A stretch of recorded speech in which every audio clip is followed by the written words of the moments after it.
And this clutch pack is absolutely smoked.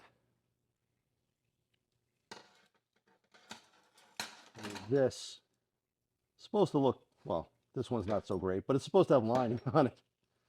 This is torn until it's metal to metal. Today we have an A750E Toyota out of a 2014 Tacoma. This is for Tandem Automotive in Texas. We're going to take this apart and see what we find. All right, let's just start. I'm going to give you guys an overview of all these brackets in case you're working on one of these and you have to put it back together. You have one here. You have a breather. Your switches, your output shaft speed sensor, your input shaft speed sensor. Then you have two more brackets and another bracket for your shifter. I'm leaving all this stuff on for now because we're just going to do an inspection. So we're going to have to take the bell housing, pump, valve body, pan, etc. off. The rest of this stuff's going to stay on for now.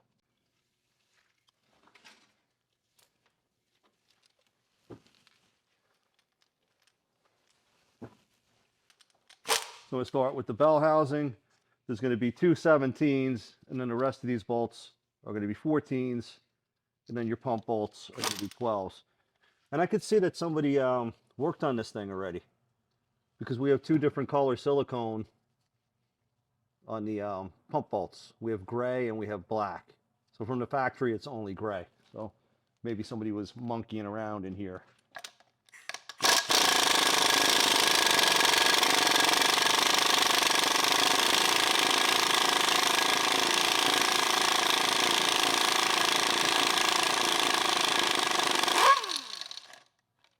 And they use a lot of Loctite on these bolts.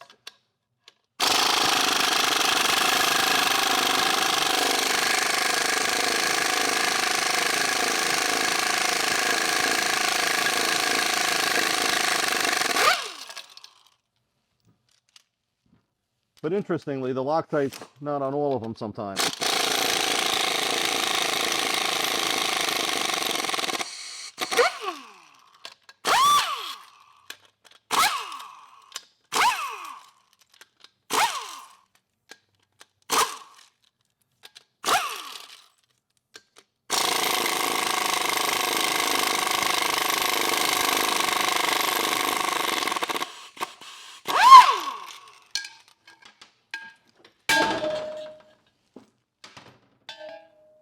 And this is another thing, guys. We have a dowel pin in here. And there's two of these on pretty much every automatic transmission.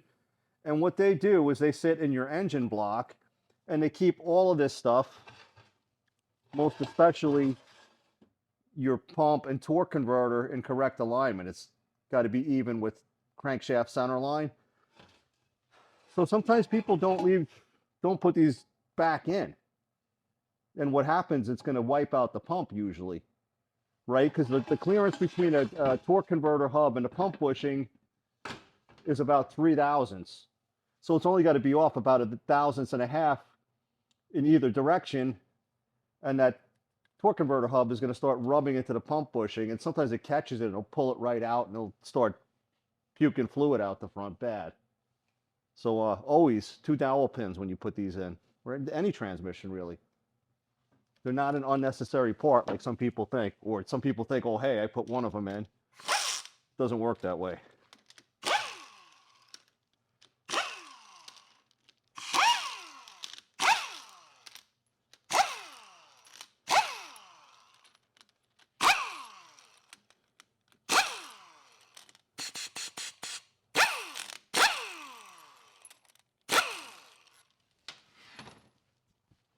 So, as with almost any Asian Warner unit, you need to take the valve body out before you can start pulling the guts out of the transmission. This fluid looks a little dark, but it doesn't really smell that terrible.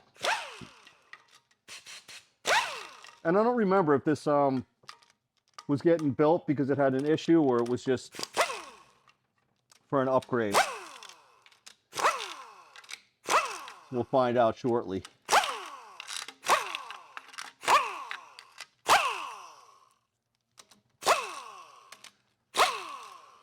And you guys will notice a lot of similarities between this and some of the AB60Es that we have videos on.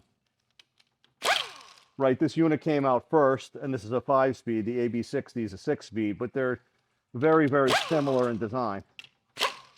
Also, this is a little bit lighter duty than the AB60.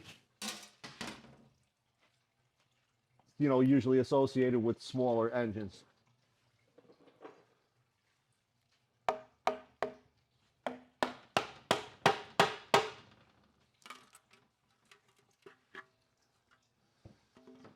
So, nothing too scary. I mean,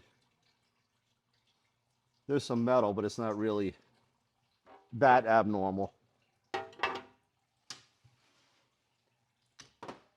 And this is another thing on these. This filter, especially if this pan gets pushed down, a lot of people put a transmission and they jack it up on this pan and they squash the bottom. And then this filter could bottom out in the bottom of the pan and it really doesn't suck any fluid out. So sometimes if you're building one of these new, obviously we're not using this filter again, but you could knock that down a little bit. That way if it does end up hitting, you know, you're going to have still an area where fluid could be pulled through it.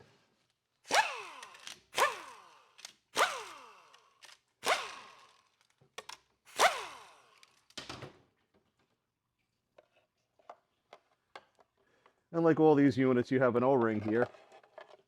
But look at this. If you could see that.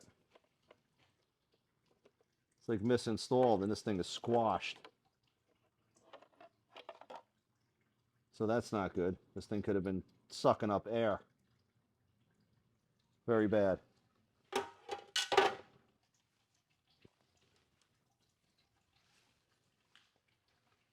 Now, like all of these, we have these connectors. And as we've mentioned in the past, if this thing is hot and brittle, you could kind of heat them a little bit with a heat gun.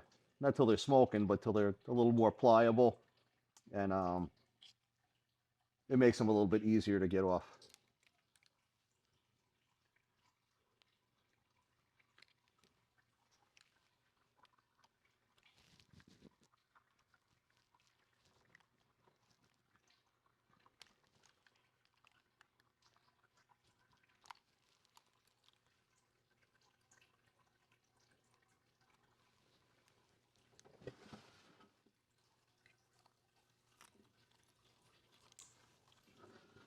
So we have another bracket here that holds your wiring harness.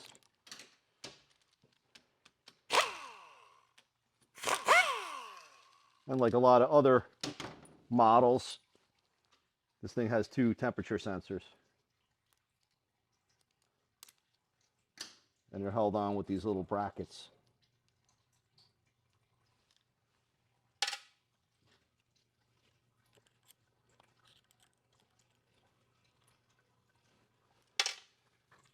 And if you're looking at this thing from on top, this temperature sensor with the orange wires is always going to go to this side.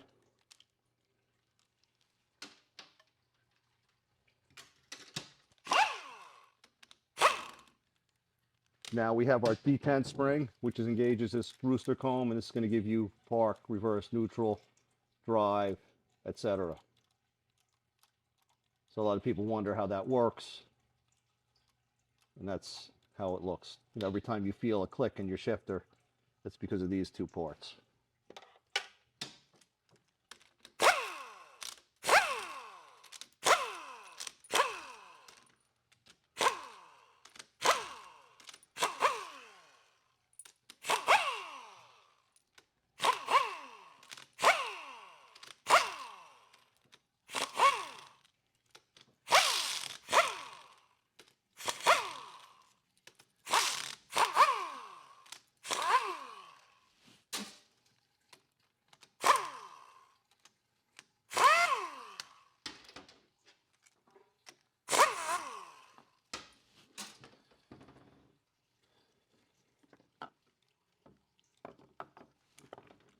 Looks like somebody bent that a little bit. Not that it's going to affect operation, we'll bend it back, but as I said, somebody probably messing around in here. They may or may not have known what they were doing. So we have the cooler check valve and spring. This is like a little spring out of a ballpoint pen almost. And when you put those back together, it goes like this. Spring up and the ball down. Obviously when it's in the car, I'm saying.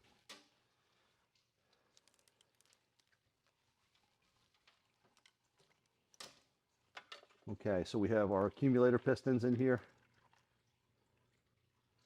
And this one doesn't look too bad. Often they're really scored up. It's a little scored. We're going to replace it, but they're usually way worse.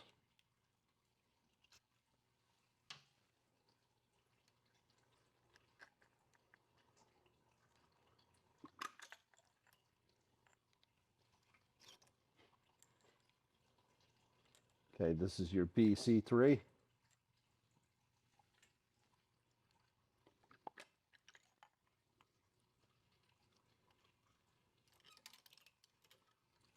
Your B3. You can see these pistons are all written on. Right? So when we do valve bodies for people and we send them back springs, we put the spring in a bag that's got this ID written on it. Try and make it idiot proof.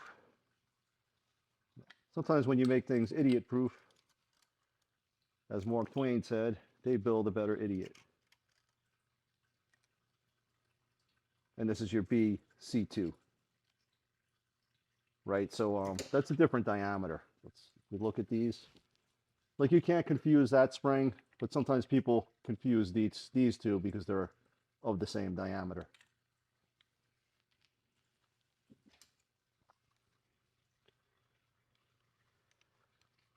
We have these little flat seals.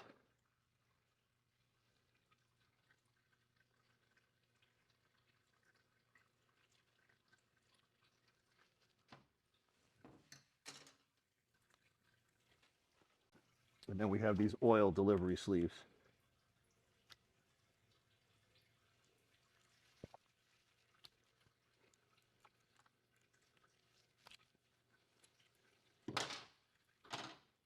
All right, so the rubber part faces down. And that's what applies these drums. Oh, wow. Okay, so take a look in here. You can see this clutch pack is torched. So there definitely is damage in here. So it's a good thing it's here. Looks like some real thick steel plates in here. There's different setups. So on some lighter duty stuff, the factory will put thicker steel plates and put less clutches in. So we're going to change that. We're going to get a lot more clutches in here, which is always going to help.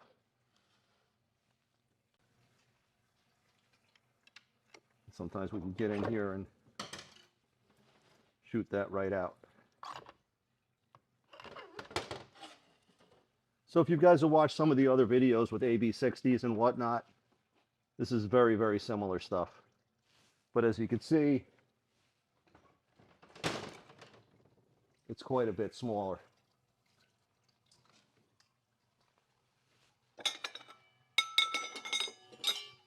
Just as an example, I have another AB60E port, and you could see, you know, the difference in some of these sizes. Okay, so it's almost the same transmission, but it's at a smaller scale, let's say.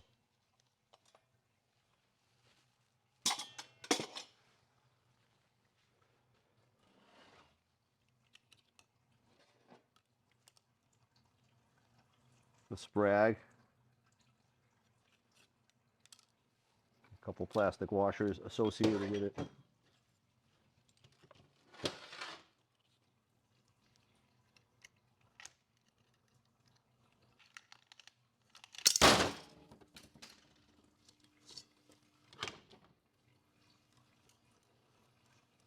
Huh, these are some interesting looking frictions. What brand does this look like, Ken? I've never saw anything like that. It possibly could be OEM. Really? I never saw one that looked like that though, with all this yellow stripes in here. What? They're starting to burn. And as you can see, these clutches are kind of anemic compared to like an AB60 or something like that. It's way smaller stuff.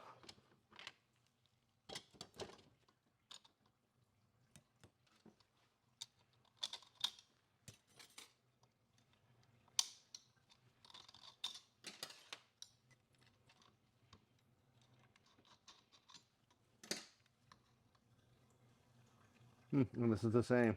Yeah, it probably is OEM. I've just never taken one apart and seen the yellow stripes like this. Have you? I have. Oh, you have? All right. And sometimes when they're only available from the dealer, that's what they look like. Okay, so we have our normal bearings.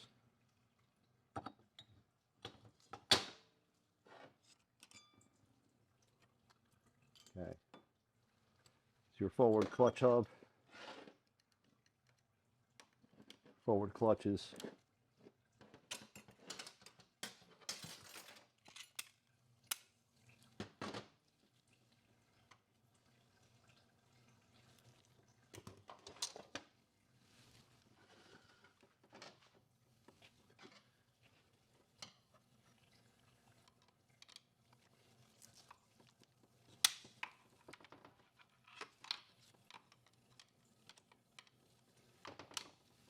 Stop being lazy and I'll get the right screwdriver here.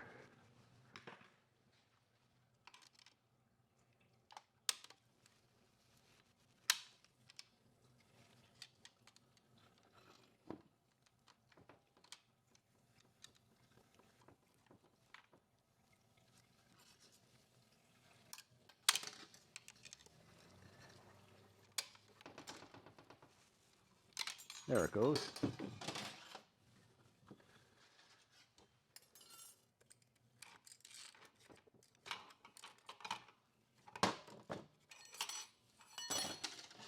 Okay. These are your second clutches. They look to be in fairly decent shape.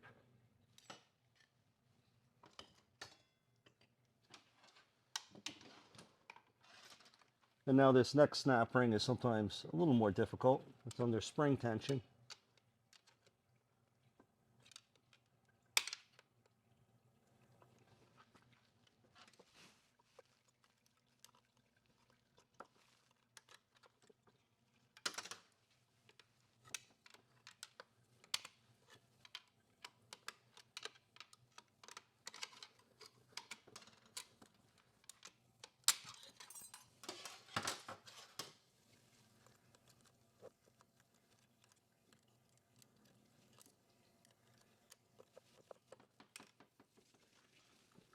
Sometimes it's a little difficult to get out.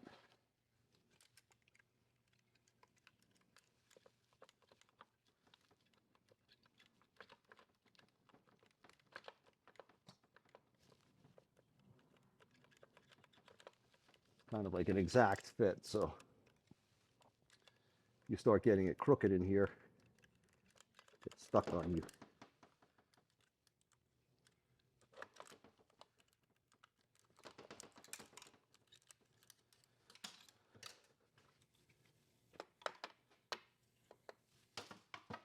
So if it gets not straight, you got to kind of tap it till it's straight, and usually you can finesse it out.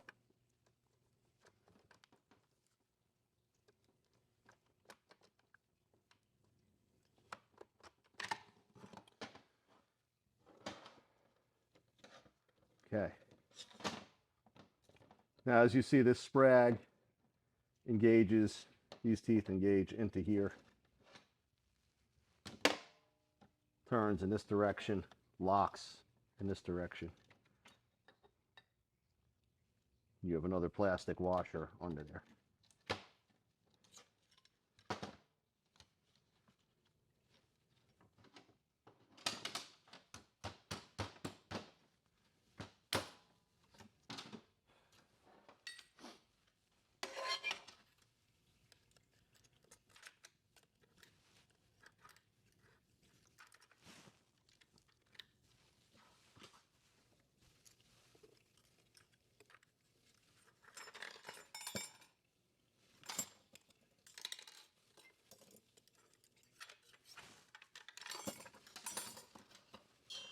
And this clutch pack is absolutely smoked. I mean, this is supposed to look, well, this one's not so great, but it's supposed to have lining on it. This is torn till it's metal to metal. And somebody must have serviced this and changed the fluid. Because as I just showed you, there wasn't too much in the pan and it doesn't smell that bad. But, you know, that pan gasket's aftermarket. Oh. When transmissions go bad, a lot of times people service them or change the fluid. And I don't get that. It's, you know, that doesn't fix anything. You're never going to fix a transmission by changing the fluid. That's like assuming if you spin a rod bearing in your engine that if you keep changing the engine oil in the filter, you're going to somehow fix that problem, but it doesn't work that way. Changing fluid is maintenance, it's not a repair.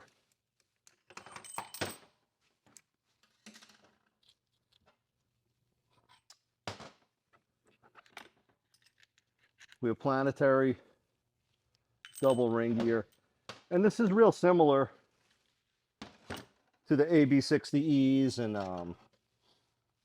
A760s, A761, the A960, which is an unusual one. That's a really scaled down version, and that's in Saturn BRZs. I mean, Subaru BRZs and these little tiny coupes. Okay, another planetary. Then we have another snap ring that's under tension here. Just looking for the end of it.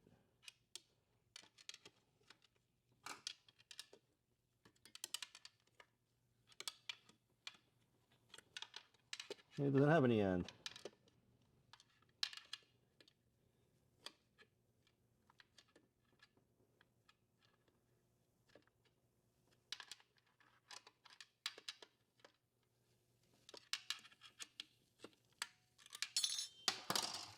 Okay, so you get a little piece of it out. You could pull it the rest of the way.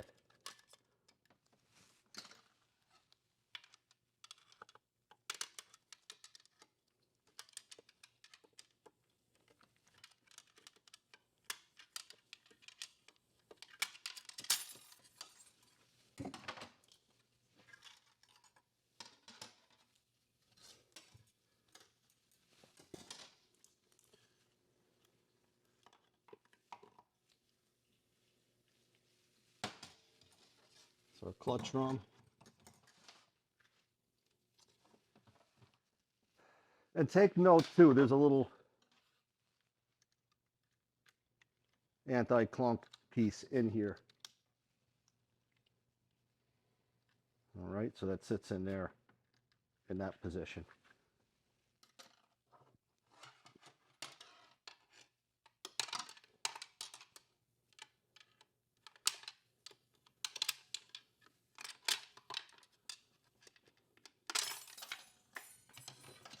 I'll get that later.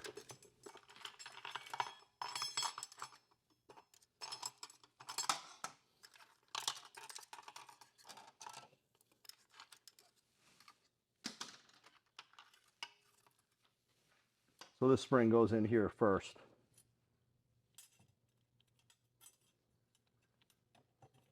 Right, and when this thing goes together,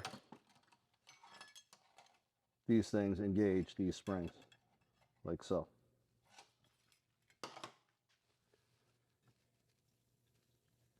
Now we have another clutch drum in here.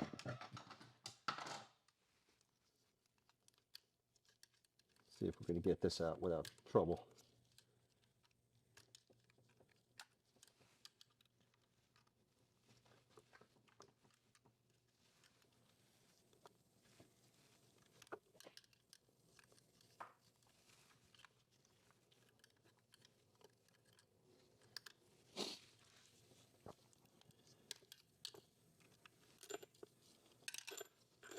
Let's get this little sun gear out of the way.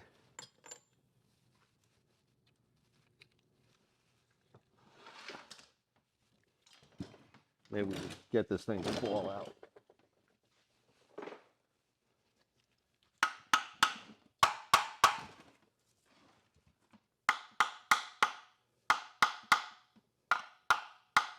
Not today.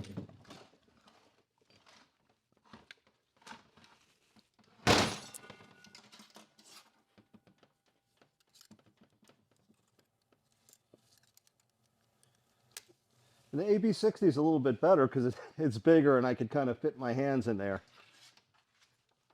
These are a little bit more tight.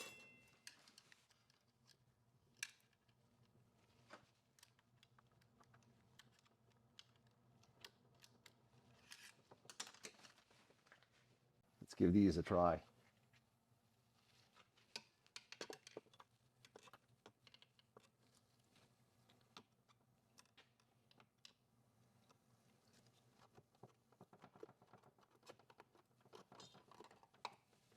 Very nice.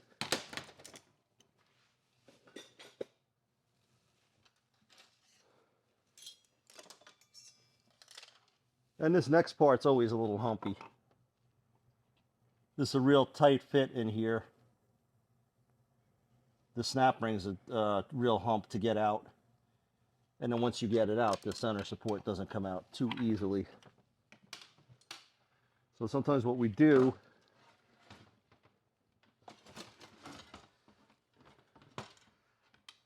if you could see, the snap ring ends here, right? We can see it in the case here, here, and here.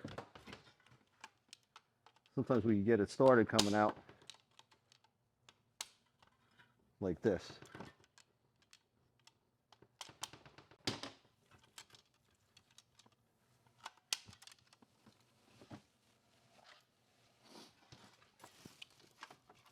At the same time, I'm going to try and grab it from the inside. Okay, we have most of it out, hopefully.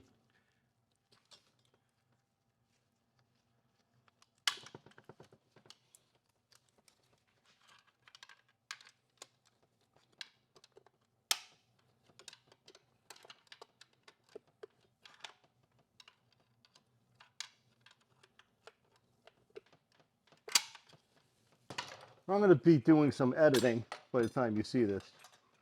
But suffice it to say, this thing was a hump. So, again, the double-edged sword is the piece behind it. It's a very exact fit. So, when you have trouble taking this out, this case gets buggered up in these lugs. And that makes that support even more difficult to come out. So, we're going to try and let gravity do the work for us, but I'm not sure if that's going to help us.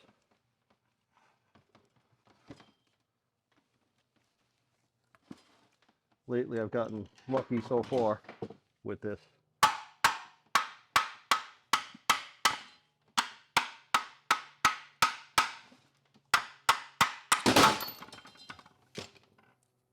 High five.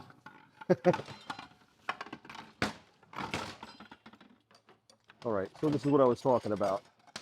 This is real tight in the case, and that's where that snap ring comes from. This is another sprag that we have in here. This looks like it might be a little beat up.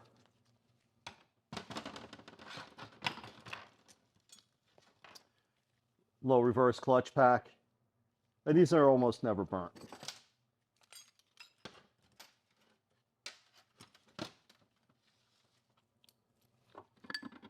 So these items go on this long sun gear with a shaft.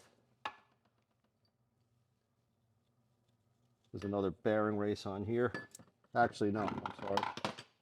It's got a captured bearing in the planetary. Different from your AB60Es.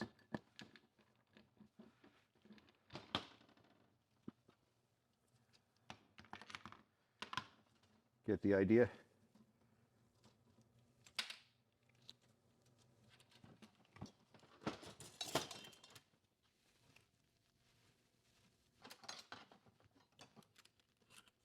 And this is from the back here. There's one more thing back here. It's the bearing race that rides on.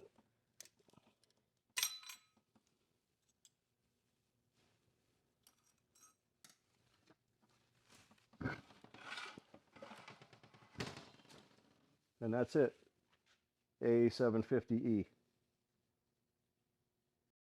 Please like, share, subscribe, and hit the notification bell.